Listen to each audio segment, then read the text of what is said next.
Olá, a graça e a paz do Senhor Jesus sobre a sua vida, sobre a sua casa, sobre a sua família. Que bom que você está aqui, que bom que você chegou a esse canal. Eu gostaria hoje de partilhar uma palavra com você, uma palavra das Escrituras Sagradas.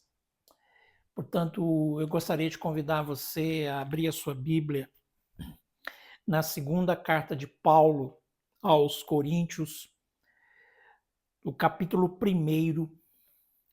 E eu quero compartilhar com você do verso 1 até o verso de número 10.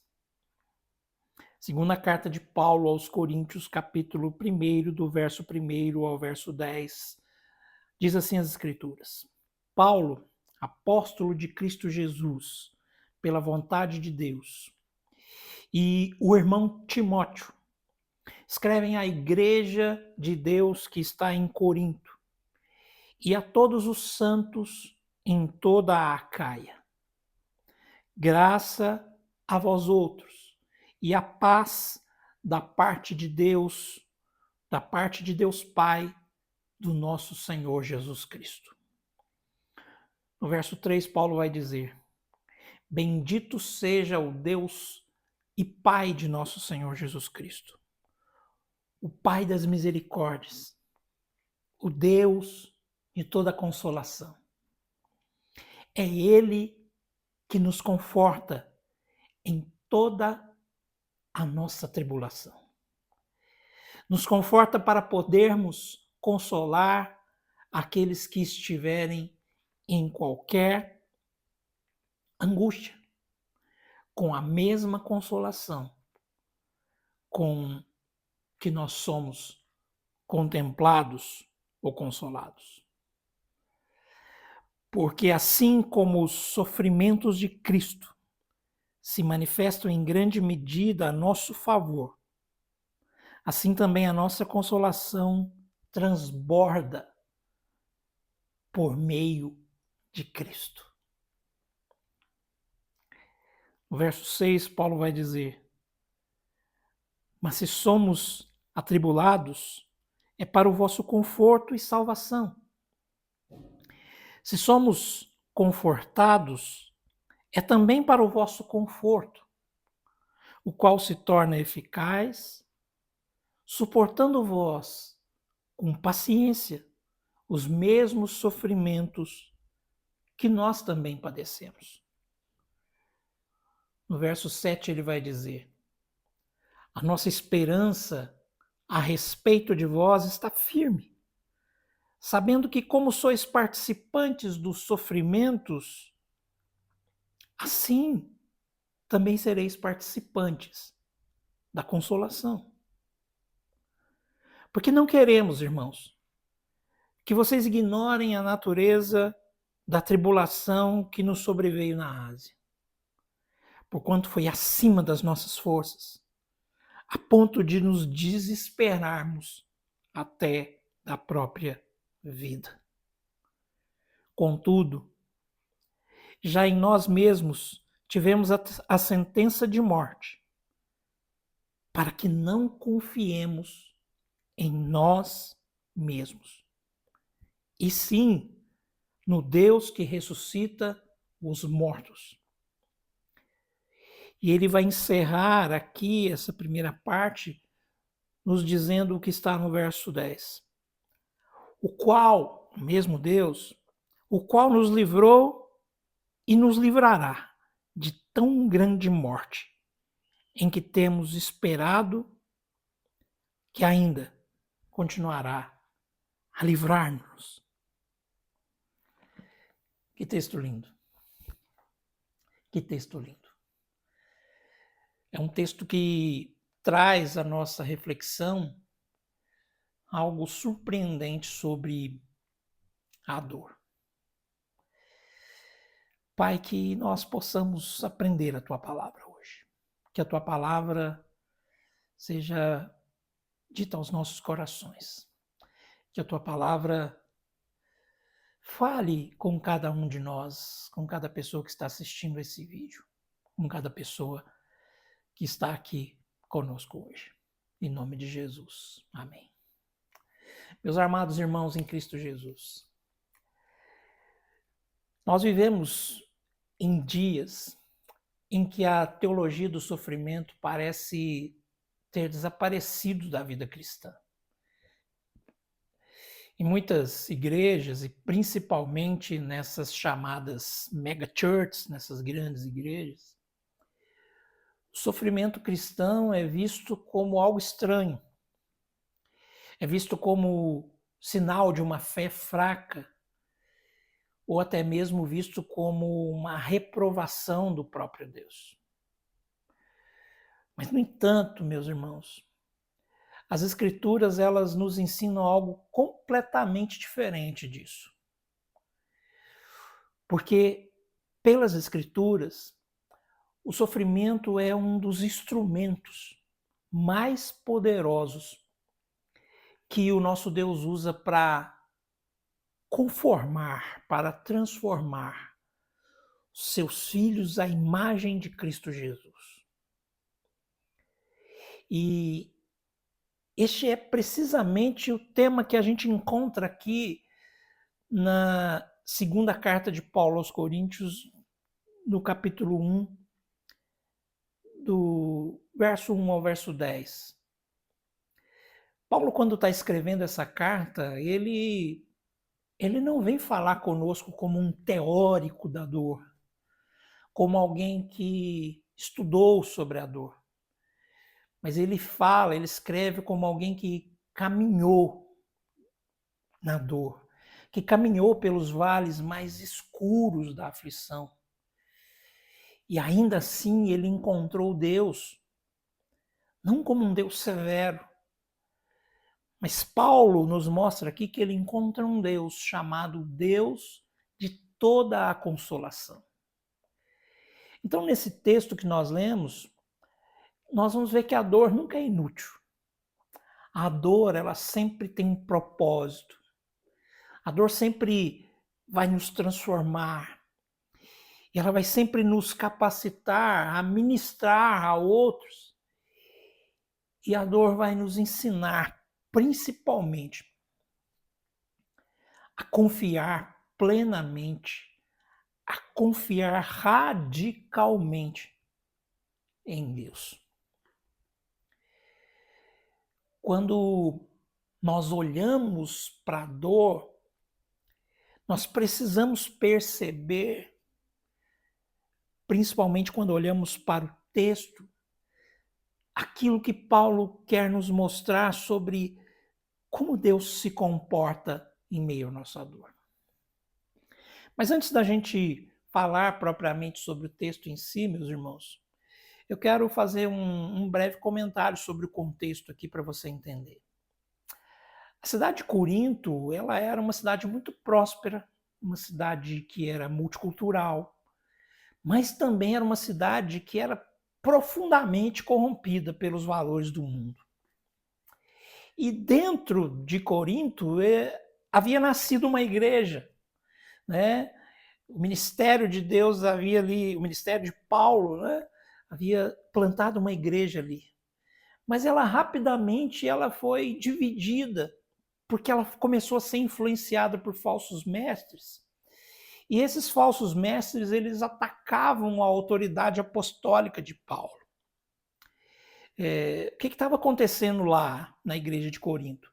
Esses falsos mestres, eles diziam que Paulo sofria demais para ser realmente aprovado por Deus. Na cultura ali da Grécia, sofrimento era sinal de fracasso, enquanto o sucesso era a abundância. E aí que Paulo, inspirado pelo Espírito Santo, vai responder, mostrando para eles e para a igreja que o sofrimento não é um sinal da rejeição de Deus, mas que o sofrimento é evidência da graça de Deus operando em nós. Veja que são olhares, visões opostas. Tem uma frase que eu gosto muito de João Calvino que diz que a cruz de Cristo, ela é o selo da nossa adoção como filhos de Deus. Então, meus irmãos, sofrer, mas sofrer com Cristo é a marca da nossa verdadeira filiação com Deus. Enquanto os gregos achavam que sucesso é o que nos aproximava de Deus, ou seja, quanto mais sucesso eu tiver, mais próximo de Deus eu estou, Paulo vai nos ensinar que as nossas dores nos aproximam de Deus. O primeiro ponto que eu quero trazer para você aqui é que Deus é Pai das misericórdias e também é Pai de toda a consolação. Paulo vai escrever isso nos versos 3 e 4. Ele vai dizer assim: bendito seja Deus, Pai do nosso Senhor Jesus Cristo, o Pai das misericórdias e de toda a consolação. Paulo, ele não começa o seu ensinamento falando da dor. Mas Paulo vai começar a ensinar ali aos coríntios falando da glória de Deus. Ele louva a Deus não por livrá-lo do sofrimento, não por arrancar dele o sofrimento, mas ele louva a Deus por Deus estar presente nele. O interessante é que os títulos que Paulo dá para Deus aqui são notáveis. Paulo diz que Deus é o Pai das misericórdias, ou seja, a fonte inesgotável de toda compaixão verdadeira para nós. Paulo também vai dizer que é o Deus de toda consolação. O que significa isso? Que Deus é a origem de todo consolo verdadeiro, de todo consolo duradouro. Tem um teólogo que eu gosto muito, que é o Charles Hodge. Ele também fala sobre isso, quando ele vai falar sobre consolação. Ele diz que a consolação não é a mera remoção da nossa dor, mas que a consolação é a comunicação da presença divina que sustenta uma alma aflita. Meus irmãos, o consolo de Deus, ele não é superficial. O consolo de Deus, ele não apenas apazigua os nossos sentimentos, mas o consolo de Deus, ele injeta força divina no nosso coração. Ele injeta força de Deus no nosso coração quebrantado, no nosso coração contrito, no nosso coração dolorido. Meu irmão, se você hoje se encontra no meio de uma situação de aflição, saiba de uma coisa. Saiba que o mesmo Deus que consolou Paulo é o mesmo Deus que hoje se inclina para ouvir a sua oração. O mesmo Deus que olhou para os sofrimentos de Paulo e não o abandonou, é o mesmo Deus que olha para os seus sofrimentos e que também não te abandona. Porque toda consolação verdadeira, ela vem do Pai, mas ela vem do Pai por meio do seu Filho, Cristo Jesus. E vem pelo poder do Espírito Santo. Irmãos, Cristo é o canal pelo qual a graça de Deus flui para as nossas vidas. Flui para nós. O segundo ponto que eu gostaria de chamar a sua atenção aqui para esse texto é que nós somos consolados também para consolar os outros. Veja o que Paulo diz no verso 4 a 7. Para que também possamos consolar os que estiverem em qualquer angústia. Paulo vai chamar a atenção aqui. Primeiro, ele é consolado por Deus. Primeiro, ele é consolado por Deus e depois ele começa a consolar. Deus não desperdiça sofrimento. Olha, cada lágrima que você derrama hoje, cada lágrima que eu derramo hoje, cada lágrima que nós derramamos, ela é transformada por Deus em ministério para amanhã. Um outro autor que eu gosto muito, Matthew Henry, ele, ao tratar dessa questão dos santos, ele vai dizer assim que os santos, eles são ensinados no sofrimento para se tornarem mestres na consolação. Deus tem um propósito para a nossa dor, Deus tem um propósito para o nosso sofrimento. E Paulo vai nos mostrar aqui nesse texto o ciclo dessa graça.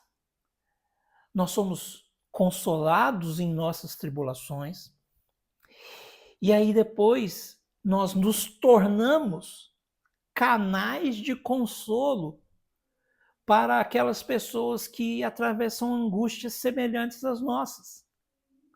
Veja, primeiro nós somos consolados para depois aprendermos a consolar.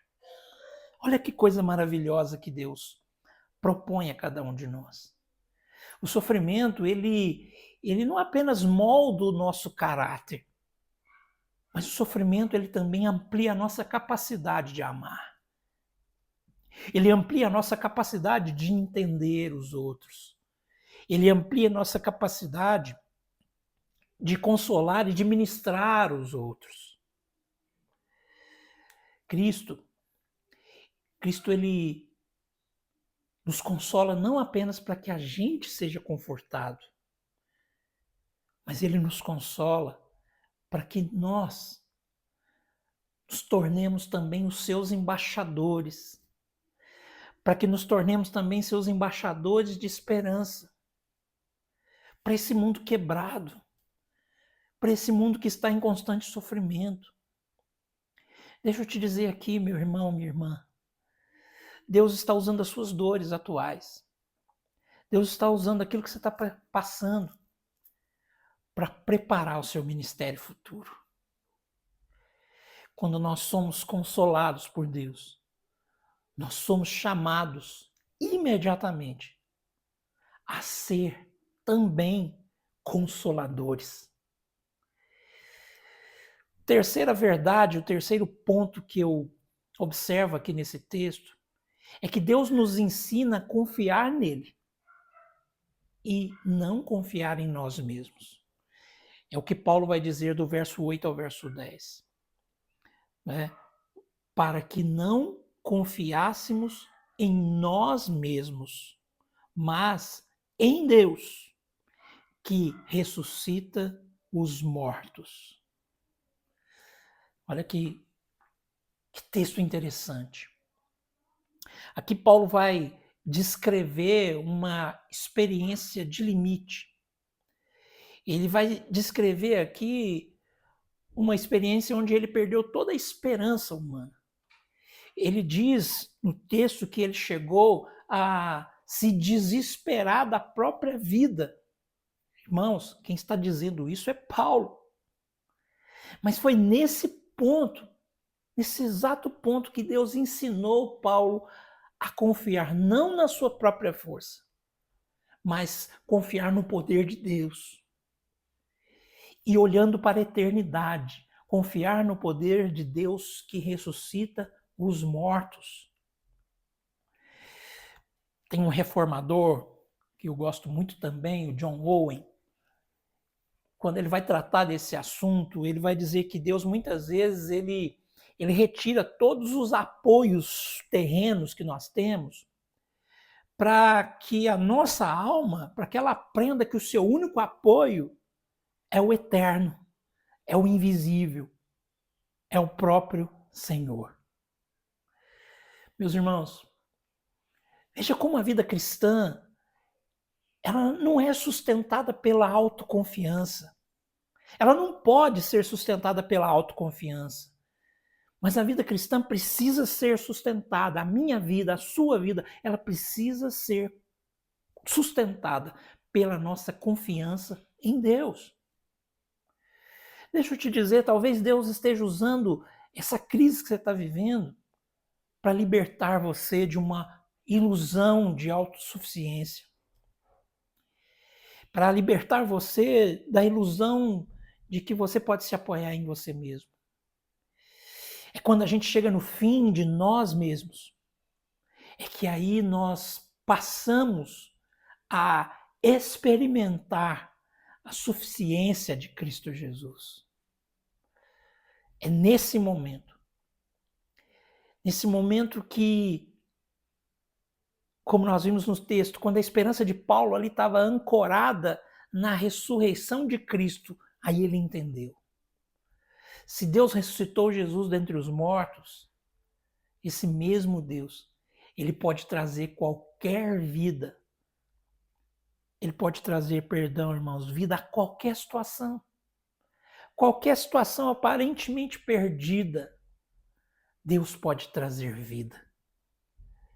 Quando nós deixamos de olhar para as circunstâncias terrenas e passamos a olhar para a eternidade, esse Deus vem nos consolar. Portanto, meus amados irmãos, o sofrimento na vida cristã, ele não é acidental, ele não é inútil. Nosso Deus é o Deus Pai das misericórdias, o Deus que nos consola em todas as nossas aflições. Quando olhamos para Ele, Ele é o Deus que nos transforma em instrumentos vivos de consolação para os outros. E Ele, o nosso Deus, Ele nos ensina a abandonar toda a nossa autoconfiança, toda a nossa autossuficiência, para a gente depender exclusivamente do poder de Cristo Jesus, daquele que venceu a morte. Na cruz, meus irmãos, Cristo suportou a nossa maior dor, o nosso pecado. E na sua ressurreição, Ele nos garantiu a vitória definitiva. Portanto que hoje, você que está aí, eu, que nós possamos nos render diante do Pai das misericórdias. Que nós possamos confiar na suficiência do Filho. E que nós possamos nos fortalecer, ser fortalecidos pelo poder do Espírito Santo.